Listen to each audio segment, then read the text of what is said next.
Hi everyone, my name is Sarah and I'm a compulsive overeater, and I'm really pleased to be here this morning. I'll start with where I am today.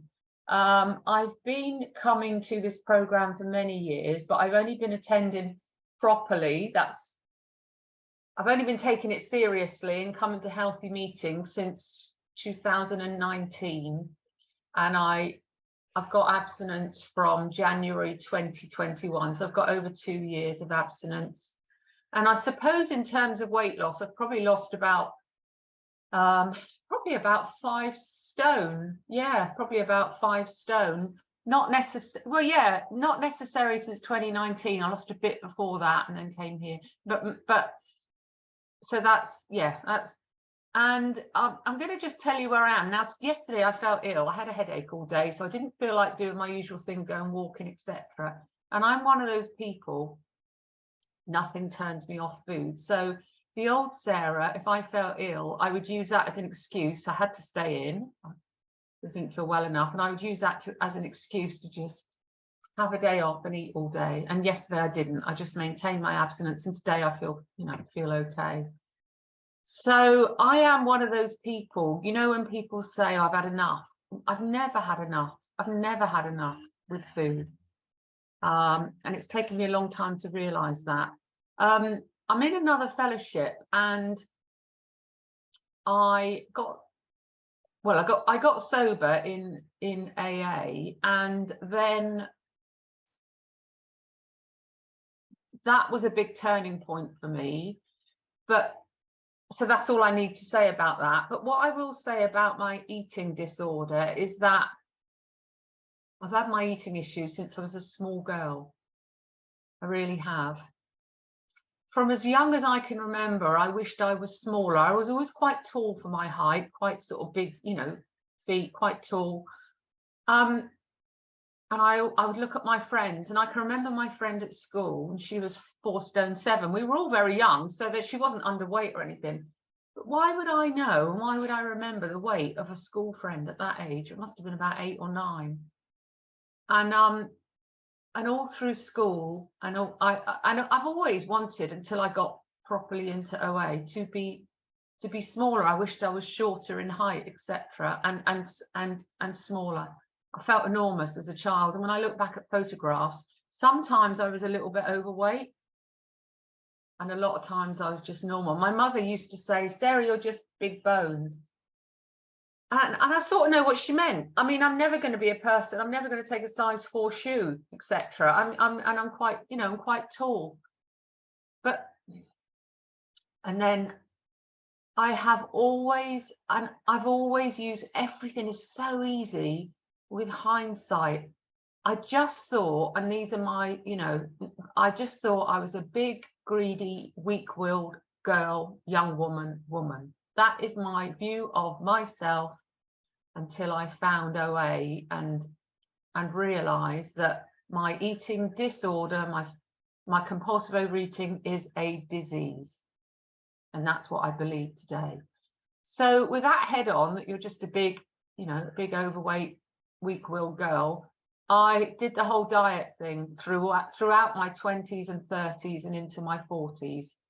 I'd go to a weight loss club, and I could lose 9 pounds in a week, which is a ridiculous amount to lose, and then the following week put on 7, or that's not normal eating. That's not normal.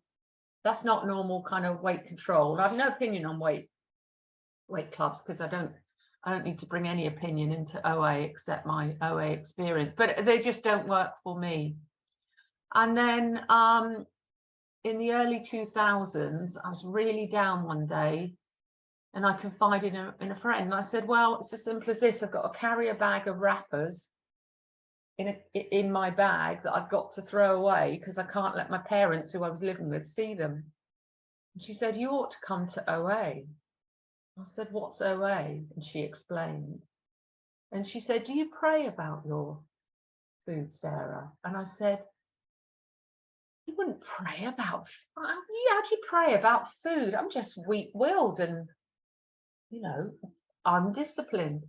And she said, what makes you most unhappy? And before she'd even got the question out, I said, oh, food. food and weight and my body image and issues. She said, well, wouldn't you pray about that to whatever higher power you've got, whether your higher power is a religious one or not a religious one, or even if you haven't got a religious power. She just said, just come to OA and ask the power of the rooms to help you. Keep it as simple as that. And at first I thought, well, blow this. Is it not bad? I'm an alcoholic. I'm a bloody food addict as well. But what I have to remember is that the addiction is in me. The addiction is in me. And the other day I heard someone on television on one of these chat shows, and I was a little bit miffed by it, because the person talked about their disordered eating, and they mentioned OA. They mentioned that, well, a friend told me, and you know, she went to this place called OA, and then he continued talking about his own issue, which is fine. And at the end of it, he said, what gets me is there's nowhere people can go for free and get help with their eating. And I thought, there's OA. There is OA, and this has helped me with my eating, and my, it's not only eating, that's the tip of the iceberg, it's the whole body image, and I don't eat sugar. I abstain from sugar, absolutely, because for me that's like taking a shot of alcohol or putting a bet on if you're a gambler, etc. For me, sugar sets up a craving in me that like no other, and I just am compelled to eat more and more. And I never realized that until I came to this program. And I messed around a lot with this program. First of all, you see, I am a person who through all my years I have been able to lose weight but then put it on. So I was a yo-yo dieter. You know, I said at the beginning I've lost 5 stone, which is true. I've probably done that several times over my adult life. And for the first few years that I was in OA, I used it as a kind of a sort of I suppose a bit like a diet club, because I'd achieved physical recovery, but I didn't have any internal sanity. My head was still completely mad, until I started going to healthy meetings, of which I would include this as a healthy meeting. In 2019, somebody from someone I knew in OA, rang me, did an outreach call, and I decided to go to the meeting that they went to, which was then face to face. It was the year before COVID. And I began to go to that meeting, and it was like I was seeing the program with different eyes. Instead of looking for all the differences in this program, I began to look for all the similarities. And instead of picking holes in what was said at the meeting and what was read out at meetings, I decided to just go with it, and just not to eat sugar one day at a time, and to start to get a plan of eating, which first of all was perhaps not to compulsively overeat, and then it was 3 meals a day, nothing in between, but they were quite big meals. And I gradually refined it down to a place where I was eating 3 meals a day, nothing in between, no sugar, and the weight began to come off. But what I'd learned by then is, the weight loss is a magnificent bonus of this program. And I wouldn't be here, if I came to this program and I hadn't lost weight, I probably wouldn't have stayed. So the weight loss was important, but what was more important in those early days was I was getting some kind of sanity between meals. I was able to do life between meals, whereas previously, whether I was under eating or overeating, it was always about the food. I'm brilliant today because I'm not eating, or I'm having a lovely, comfortable day today because I'm eating all around me. When I began to get a semblance of sanity in here, and when I got this plan of eating 3 meals a day, what I found was I had freedom between meals. I would eat my lunch at a certain, I would eat my, my breakfast, and then I had freedom until my next meal. I didn't have to think about food, because I had this, I had this lovely freedom, and I was starting to get sanity of the head, as it were. 5 minutes left, Thank you, Sarah. Jackie. Thank you. And part of my action plan is I don't eat before 11 a.m. I don't eat before 3 p.m. and I don't eat before about 8 p.m. And it can be a bit later than any of those times, but not earlier. That just works for me.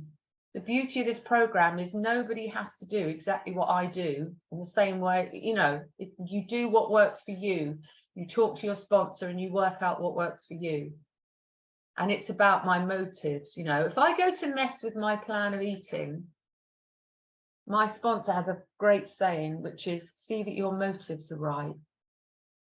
If I'm out and I'm buying a sandwich out instead of taking my pre-packed lunch with me, why am I doing that? And if it's legitimately, well, I plan to do this today because I'm in town, there's a sandwich in a certain shop, which I always like, which fits in with my plan of eating, then that's fine. But if I'm veering off my food plan to get a vicarious bit of pleasure or comfort, it's dangerous. It's dangerous. Now, the beauty is the people in my life, in my working life, my friends, my family know that I come to OA, but people don't look at me and think, Sarah's off around food. If they don't know I'm in OA, they don't need to know. They don't need to know. They don't. Whereas before, you never knew where I was on the food cycle. If you were someone in my life, you never knew. If you were a family member, my brother would say, are you eating today, Sarah? And now he knew by that, yeah, I am. If he knew by that, that was code for, yeah, I'm going to eat all day. Or whatever you cook, I'm not going to eat it. So there was never any balance. Today, I've got that balance. I fainted a year ago, and the first thing my brother said was, had you eaten, Sarah? Because that was my old thing.